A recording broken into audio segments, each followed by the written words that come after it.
अस्सलाम वालेकुम जी, मैं हूं शाहनवाज और मेरे साथ हैं। मैं हूं Abid Shidat, CEO Bin Sadiq estate and builder से। आज हमारा फर्स्ट ब्रॉडकास्ट है। इस ब्रॉडकास्ट में हम आप लोगों को बताएंगे कि मौजूदा दौर में प्रॉपर्टी में इन्वेस्टमेंट करनी चाहिए या प्रॉपर्टी में जो लोग कारोबार करना चाहते हैं उनके लिए ये अच्छा वक्त है या नहीं है। तो इस वक्त मेरे साथ बहुत ही एक्सपीरियंस और तो काफ़ी काफ़ी ज़्यादा बिल्डिंग की कंस्ट्रक्शन भी की और हुई है, सारे प्रोजेक्ट्स को इन्होंने लीड भी किया हुआ है। तो आबिद साहब हैं हमारे साथ, तो आबिद साहब से हम पूछते हैं कि ये दौर कैसा है। पहले तो ये मुझे बताएं कि ये फ़र्ज़ करें कि एक जवान जो है वो स्टडी ख़त्म करने के बाद अगर प्रॉपर्टी में आना चाहता है तो ये दौर उसके लिए सही है, या वो इन्वेस्टमेंट करना चाहता है तो उसके लिए क्या आप तजवीज़ करते हैं, क्या नसीहत करते हैं? शाह जी, मेरे ख्याल से कि अगर आप अच्छा पढ़ लिख जाते हैं, आप एमबीए कर जाते हैं या मास्टर करते हैं किसी भी चीज़ में, तो बजाय आप कोई अच्छी नौकरी की तलाश करने की बजाय आप कारोबार करें। और रियल एस्टेट एक पाकिस्तान के अंदर या दुनिया के अंदर एक वाहिद ऐसा कारोबार है जिसमें आपको रेवेन्यू चाहिए भी और नहीं भी चाहिए। अब चाहिए कैसे कि अगर आप उसमें इन्वेस्टर हैं तो आपको आपके पास रेवेन्यू होना चाहिए और आपको इन्वेस्ट करना चाहिए, और उससे जो आपकी प्रॉफिटेबिलिटी है वो ज़्यादा होती है। और अगर आपके पास रेवेन्यू नहीं है तो आप रेवेन्यू जनरेट करना चाहते हैं, तो रियल एस्टेट आपको ऐसे हज़ारों आपको जो है ना वो मौके भी देता है इसके अंदर। क्यों आप इसके अंदर अच्छा काम करें, अपने क्लाइंट्स के ऊपर वर्किंग करें, ओवरसीज़ पाकिस्तान के साथ अपनी अपडेट को शेयर किया करें, और उसके अलावा आप जो एक्चुअल न्यूज़ है, किसी भी आप जिस भी प्रोजेक्ट पे काम कर रहे हैं उस प्रोजेक्ट की आपको नॉलेज अच्छे तरीके से होनी चाहिए, ताकि आप लोगों को जो आप बात बताएं वो आपकी बात सच भी होनी चाहिए। तो लोगों को डिलीवर करने के लिए आपके पास अगर आप पैसे नहीं हैं, तो आपके अल्फाज हैं जो आपके पैसों से ज़्यादा कीमती भी होते हैं। तो आपको चाहिए कि आप सही इन्फॉर्मेशन भी शेयर किया करें। तो रियल एस्टेट में दोनों तरह से काम हो सकता है कि पैसे हैं ठीक है, नहीं है तो भी ठीक है। और जो हमारे जितने भी नए बिज़नेस स्टार्ट करना चाहते हैं, अगर वो रियल एस्टेट का काम करना चाहते हैं तो उनके लिए ये बहुत अच्छा मौका है। क्यों, आजकल जिस तरह मार्केट में डाउनफॉल चल रहा है, या जिस तरह एक मुल्क की जो इकोनॉमिक सिचुएशन है वो इस टाइम डाउन जा रही है, कोई भी बिज़नेस उतने अच्छे से रन नहीं कर पा रहे जितने होने चाहिए थे। तो उसके अंदर आपको सीखने का मौका, और आपके पास प्रोजेक्ट की अवेलेबिलिटी और आपके पास जो इन्वेंट्री की अवेलेबिलिटी वो ज़्यादा होती है। तो उसमें आप अपने क्लाइंट को इन्वेस्ट भी करवा सकते हैं। दूसरा शादी इसमें आजकल जो है ना वो रियल एस्टेट के जो प्राइसेस हैं, अगर हम 2022 को कंसीडर करें और 2023 का मिड कंसीडर करें, तो आजकल प्राइसेस 40 to 50% डाउन है। तो जो लोग पैसा खर्चना चाह रहे हैं रियल एस्टेट के अंदर, तो उनके लिए तो ये एक बहुत अच्छा मौका है। अच्छा, अभी हम ऑफ कैमरा हम डिस्कस कर रहे थे कि 5 पॉइंट जो है ना वो बिगनर्स के लिए होने चाहिए, कि वो कौन से 5 पॉइंट है? दो तो मैंने बोल दिए थे, तीन मुझे नहीं है पता। तो आप मुझे बताएं कि 5 पॉइंट कौन से हैं जो बिगनर्स को प्रॉपर्टी में आके ये पहले पॉइंट सीखने चाहिए। देखिए, मैंने आपसे उस टाइम एक सवाल किया था शाहजी के प्रॉपर्टी के अंदर काम करने के लिए 5 ऐसी बुनियादी चीज़ें क्या होनी चाहिए, तो जिस पे 2 का आपने जवाब दे दिया, फिर तीसरी का मौका नहीं मिला, क्लाइंट आ गया।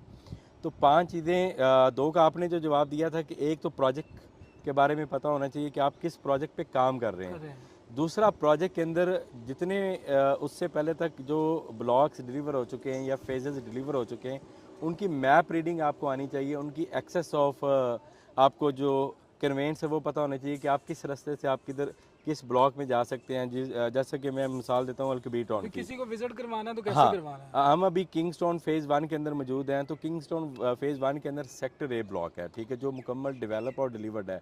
तो अगर किसी प्लॉट नंबर का पता होगा और मैंने मैप रीडिंग की होगी, तो मैं एग्जैक्ट उसको उसी लोकेशन पे लेके जा सकूँगा। अगर मेरी मैप रीडिंग कमज़ोर है, मुझे पता ही नहीं है कि ये ब्लॉक कहाँ पे है, या ये मैं बिगिनर के लिए बता रहा हूँ जिन्होंने आके काम सीखना होता है, तो उनके लिए ज़रूरी है कि आपको प्रोजेक्ट नेम पता होने चाहिए, उसी प्रोजेक्ट की आपको हिस्ट्री पता होना चाहिए कि ये कब से स्टार्ट हुआ है, ठीक है। दूसरा, आपको मैप रीडिंग आनी चाहिए। तीसरा, जो मेन उसके अंदर जो बुनियादी जो तीसरा इसमें मेन बुनियादी असूल आएगा, वो ये आएगा, जो लर्नर है कि आप जिस प्रोजेक्ट के ऊपर काम कर रहे हैं उस प्रोजेक्ट के आपको रकबे का पता होना चाहिए। सेकेंडली, उस प्रोजेक्ट के अंदर कौन कौन सी कैटेगरी फॉल करती है उसका पता होना चाहिए। तीसरा, उस प्रोजेक्ट के ऊपर जो कंस्ट्रक्ट प्रोजेक्ट हैं वो कितने बन चुके हैं। जैसे किंगस्टोन है, इसमें हाई राइज भी बन रहे हैं, इसमें डोमेस्टिक आप 5 मरला भी बन रहे हैं, 3 मरला घर भी बन रहे हैं। आपको एटलीस्ट पता होना चाहिए कि कोई आपका जब क्लाइंट आता है तो वो आपसे कोई भी सवाल कर करेगा सकता जिसका है। आपको नहीं पता। चौथा, जो इसका मेन बुनियादी असूल है कि आप अपने प्रोजेक्ट के आप जहाँ भी काम करते हैं आप बिल्कुल सिंसियर हों, और आपके पास अगर 8 घंटे टाइम है अपने ऑफिस का, तो आप 8 घंटे में एटलीस्ट आप 6 घंटे स्टार्टिंग में आपको काम करना चाहिए। वो काम आपको क्या करना चाहिए, आपको प्रोजेक्ट के विजिट करने चाहिए। आप जिस फेज जिस सेक्टर में हैं आपको आपको वहाँ पे करने चाहिए, ना कि आप आएँ क्योंकि हमारे ऑफिस में मोस्टली ये होता है कि हमारी डोर टू डोर कैंपेन नहीं होती। सेकेंडली हमारा कोई उस तरह का कस्टमर रेशो नहीं होता कि जहाँ आपको दिन में 100 कस्टमर या 150 कस्टमर मिल रहा हो। हमारे पास कस्टमर आते हैं वही जो जिन्होंने पैसा खर्चना होता है। तो उनको अगर आप सही तरह अपना मैसेज डिलीवर नहीं कर सकते तो फिर आप अभी उसको मज़ीद सीखें। और इसमें ये मेरा चौथा पॉइंट था। पांचवा पॉइंट ये है, देखें आप अपने कस्टमर के साथ लॉयल हों। आपके पास कस्टमर जितनी इन्वेस्टर जो भी हाँ है। आप अपने देखिए जी, कस्टमर आपका डीलर भी हो सकता है, आपका इन्वेस्टर भी हो सकता है, आपका एंड यूज़र भी हो सकता है। ये आपने डिसाइड नहीं करना है कि वो आपके लिए किस कैटेगरी में फॉल करता है। वो जिसमें हो आपको अपना काम अपनी पूरी अपनी ईमानदारी से लॉयल्टी करना देनी चाहिए। चाहिए। पहला प्रोजेक्ट नेम, दूसरा मैप रीडिंग, तीसरा आपको अपने प्रोजेक्ट की कैटेगरी का पता होना चाहिए, चौथा आप अपने ऑफिस में आके पूरा टाइम दें और उसकी मुकम्मल जो इन्फॉर्मेशन है वो अपने पास रखा करें, पांचवा आप अपने क्लाइंट के साथ लॉयल हो। लॉयल हूँ। अच्छा आबिद भाई, अभी तक आपने कितने प्रोजेक्ट कर लिए हैं और अभी तक आपका एक्सपीरियंस क्या कहता है कि कौन सा दौर बेहतर है बिल्डिंग बनाने के लिए? आज का दौर बेहतर है या इससे पहले दौर बेहतर था? मैंने शायद ही 2000 तकरीबन 8 से ही काम शुरू कर दिया था, लेकिन मैं आप समझने के ऑफिशियली मैं 2010 में मैंने अपनी स्टेट ज्वाइन कर ली थी। तो अब मैं उस दौर की बात करूं, उस दौर में पैसा कमाने के लिए बहुत शॉर्ट टर्म थे। वो एक क्योंकि पॉलिटिकल अगर हम स्टेबिलिटी देखें तो उस टाइम पे पॉलिटिकल स्टेबिलिटी भी थी और मुल्क की इकोनॉमिक सिचुएशन जो है ना वो बहुत बेहतर थी। प्रोजेक्ट आप जो भी चीज़ ले रहे हैं वो आपके अच्छे दाम में बिक भी रही थी। तो मैं जहाँ तक मेरे एनालिसिस हैं कि प्रॉपर्टी में कौन सा दौर बेहतर था, तो हर दौर बेहतर है शाह जी। जिस दौर में आप अच्छा कमा रहे हैं ना आपके लिए वो वो बेहतर है। बेहतर है, सही बात। हाँ क्योंकि उसमें अप एंड डाउन आते रहते हैं। देखिए ये सारी जैसे कोरोना आया था तो पूरी दुनिया में एक दफ़ा बिजनेस रुक गए थे, लेकिन कोरोना के बाद जिन्होंने बिजनेस किया है उनकी बिजनेस ग्रोथ पिछले 2 3 4 साल में उतनी नहीं थी। जो 2016 से लेकर 2020 तक उतनी ग्रोथ नहीं हुई जो 2021 से लेके 2022 या 2023 के हाफ तक हुई है।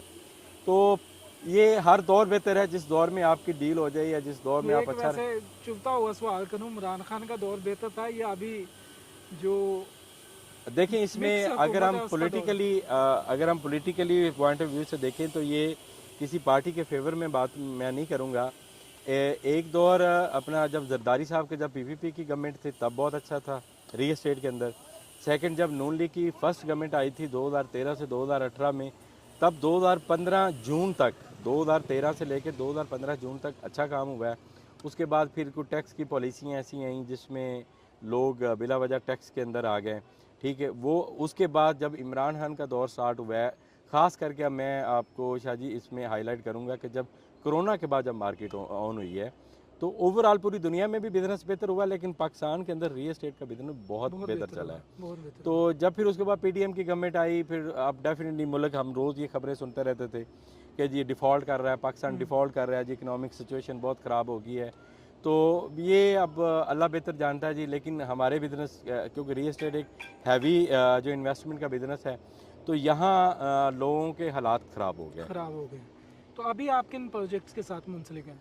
अभी आपको मेरे पीछे मेरा प्रोजेक्ट नज़र आ रहा होगा किंगडम वॉल। ये मेरा ओन प्रोजेक्ट है, इसको मैं बिल्ड कर रहा हूँ और इसका अल्हम्दुलिल्लाह 5th फ्लोर का लेंटर भी 2 दिन पहले पड़ चुका है। और उसके अलावा बैरिया टाउन, मैं साथ बैरिया टाउन में सेल परचेज़ का काम कर रहा हूँ। और दूसरे आप समझ लें कि पहले नंबर पे मेरा मोस्ट फेवरेट प्रोजेक्ट है अल-कबीर टाउन, सही है। जिसके साथ मैं पिछले 8 साल से अटैच भी हूँ। जो चौधरी और औरंगजेब साहब का है। जी चौधरी औरंगजेब साहब का, और भाई भी हैं, दोस्त भी हैं और बड़े अच्छे मौसन भी हैं। तो अल-कबीर टाउन आप समझ लें कि फर्स्ट प्रायोरिटी है। सेकंड प्रायोरिटी, हालांकि मैंने फर्स्ट काम जो स्टार्ट बिजनेस किया था वो बैरिया टाउन से स्टार्ट किया था। सही। मेरी जो मदर प्लेस है बिजनेस की आप समझ लें वो मेरी बैरिया टाउन है। लेकिन अब मेरी आप समझ लें कि जो बिज़नेस ग्रोथ हुई है या जिसमें मैंने अच्छा ग्रोथ किया है वो मेरे लिए अल-कबीर टाउन है और दूसरा मेरे लिए बैरिया टाउन है। तो ये 2 प्रोजेक्ट जिसमें मैं डील कर रहा हूँ, जिसमें कंस्ट्रक्शन भी कर रहे हैं और जिसमें हाई राइज प्रोजेक्ट भी बना रहे हैं, जिसमें डोमेस्टिक लेवल की भी कंस्ट्रक्शन हो रही है और जहाँ पे मेरे अपने ऑफिस भी हैं। तो आप दौर का तो जिक्र कर रहे हैं कि इस दौर में अच्छा था, उस दौर में अच्छा था, लेकिन मटेरियल्स में भी प्राइजेस में भी काफ़ी ज़्यादा। हाँ शाह जी, मैंने जब इसका सेकंड और थर्ड फ्लोर का लेंटर डाला था ना, उस टाइम सरिये का रेट था तकरीबन 300 रुपये किलो पर केजी। उसको हम 3 लाख रुपए पर टन, हम उसको जो हम अपनी टर्म में बोलते हैं। और सीमेंट जो है ना वो तकरीबन 1750 रुपये बोरी। ये पाकिस्तान की हिस्ट्री में peak rate of material building के लिहाज से ये गए हैं। जब आपने ये बेसमेंट बनाई है? जब मैंने इसका थर्ड फ्लोर डाला अच्छा, थर्ड फ्लोर बनाया। थर्ड फ्लोर के अंदर हमने, लेकिन सर जी हमने उस चैलेंज को भी कबूल किया और हमने उस हालात में भी कोई वाह वेले नहीं मचाए। हमने काम करना है, हम काम करने वाले बंदे हैं। अब जब आप इतने पीक रेट पे मटेरियल बाय करते हैं ना, तो तब आप अपना प्रॉफिट कंप्रोमाइज़ करते हैं। लेकिन वो हमने किया और हमने अपने प्रोजेक्ट की कंस्ट्रक्शन को रोका नहीं, हमने बनाते रहे। हाँ, अगर हम 5-6 साल पहले की बात करें तब तो बहुत मौजें थी, लेकिन तब ये प्रोजेक्ट नहीं थे, हम कर रहे थे। ये मैं एक और सवाल करूं, आजकल अलकबीर टाउन के बारे में बड़ी लोग सवाल करते हैं कि बहुत सारे प्रोजेक्ट ऐसे हैं जो अभी ऑफ ग्राउंड चल रहे हैं। जी जी। तो आप क्या उनके बारे में कहेंगे कि ये फुलफिल होने वाले हैं? अलकबीर टाउन आया था मार्केट में जब फेज़ 1 लॉन्च हुआ था। मैं तब से चौधरी औरंगजेब साहब के साथ अटैच हूँ और वैसे मेरा उनके साथ जो ताल्लुक था वो 2008 से था। लेकिन उससे पहले क्योंकि वो भी रियल एस्टेट का काम करते थे, मैं भी रियल एस्टेट का काम करता था। तो चौधरी औरंगजेब के अंदर एक क्वालिटी ये है कि वो अपने मिशन को पूरा करने में लगे रहते हैं। बता रहा था आपको कि पिछले 8 सालों में जो चौधरी साहब का, आज से मैं आपको बताऊं, अगर 16 साल जो पहले मिशन था ना, वो ये, जब वो रियल एस्टेट का काम करते थे तब भी वो सोचते थे कि यार एक दिन अपनी सोसाइटी बनाऊंगा, उसमें लोगों के लिए ये आसानियाँ पैदा होंगी, लोग थोड़े पैसे दे के भी ना एक अच्छी लिविंग स्टार्ट करेंगे। ठीक है, तो 8 सालों में अल्हम्दुलिल्लाह ये नहीं कि अलकबीर ने डिलीवर कुछ नहीं किया। अलकबीर ने जितने प्रोजेक्ट लॉन्च किए हैं उनमें आप अगर रेशियो परसेंटेज के हिसाब से लगाएंगे तो 70% अब तक डिलीवर्ड है, जिसमें फ़ेज़ 1 है, फ़ेज़ 2 है, किंगस्टोन फ़ेज़ 1 है, मरियम टाउन है, किंगस्टोन फ़ेज़ 2 है। अभी रिसेंटली गोल्फ की जो डेवलपमेंट है वो स्टार्ट होगी। फिर डाउन टाउन कमर्शियल आया, वो टोटल ऑन ग्राउंड प्रोजेक्ट था। और उसके अलावा आप अगर मार्केट में शायद 2-3 ब्लॉक के ज़्यादा सवाल होते हैं। मैं आपको स्ट्रेट फारवर्ड आपको बात को शॉर्ट करके बता देता हूँ कि उमर ब्लॉक का लोग पूछते हैं, ठीक है, उसके बाद फिर सेक्टर बी का लोग पूछते हैं, फिर उसके अलावा सेक्टर ए का लोग पूछते हैं, क्योंकि डेवलपमेंट अब जो गोल्फ की वो तो स्टार्ट हो चुकी है। तो उमर ब्लॉक भी देखते हैं जी, लोग सवाल भी करते हैं, आपसे भी पूछते हैं, मुझसे भी पूछते हैं, जितने भी बहुत सारे लोग कमेंट्स में भी बात कर रहे थे, कॉल करते हैं। देखिए, उमर ब्लॉक जिस दौर में आया था ना सर, उस टाइम की अगर हम बात करें तो तब इकोनॉमिक सिचुएशन बेहतर थी, लेकिन उस टाइम पे भी 15 लाख का प्लॉट 5 साल के पेमेंट प्लान पे और सिर्फ 10,000 की इंस्टॉलमेंट पे बेचना, ये भी एक जिगरे का काम है जो चौधरी औरंगजेब साहब के पास बहुत है। तो उमर ब्लॉक, मैंने अपनी लास्ट वीक वीडियो में भी कहा था कि उमर ब्लॉक 110% डिलीवर्ड होगा। उसका ऐलान चौधरी साहब खुद भी, ये लास्ट वीक की जो हमारी हुई थी वहाँ पे मीडिया कॉन्फ्रेंस हुई थी हमारे डाउन टाउन कमर्शियल की ओपनिंग पे, उसमें भी चौधरी औरंगजेब साहब ने कहा है, उससे पिछली वीडियो में भी कहा था कि उमर ब्लॉक की अगले कुछ दिनों या कुछ हफ्तों तक डेवलपमेंट स्टार्ट होने वाली है। तो उमर ब्लॉक सबसे सरप्राइजिंग ब्लॉक होगा अलकबीर की हिस्ट्री का। उसकी रीज़न है क्योंकि लोगों ने 10,000 रुपये दे के मंथली इंस्टॉलमेंट पे की हुई है, और अब जब उनका ब्लॉक जब उनको डिलीवर मिलेगा 3, 5 मरला और 7 मरला, तो उन प्लाटों के रेट दूसरे जो फर्स्ट ब्लॉक थे ABC, उन प्लाटों के बराबर इंशाल्लाह रेट हो जाने। क्यों? उमर ब्लॉक को भी 2 एक्सेस मिलेंगी, एक तो डाउनटाउन कमर्शियल वाली और अलकबीर का जो पुराना गेट था, गेट नंबर 2 जो था, और दूसरा चौधरी साहब ने खुद कहा कि जाती उमरा से भी एक्सेस है। अच्छा, उधर से भी होगी? जो जाती उमरा की एक्सेस है वो उमर ब्लॉक को बड़ी जल्दी ही ABC के रेट पे ले आएगी।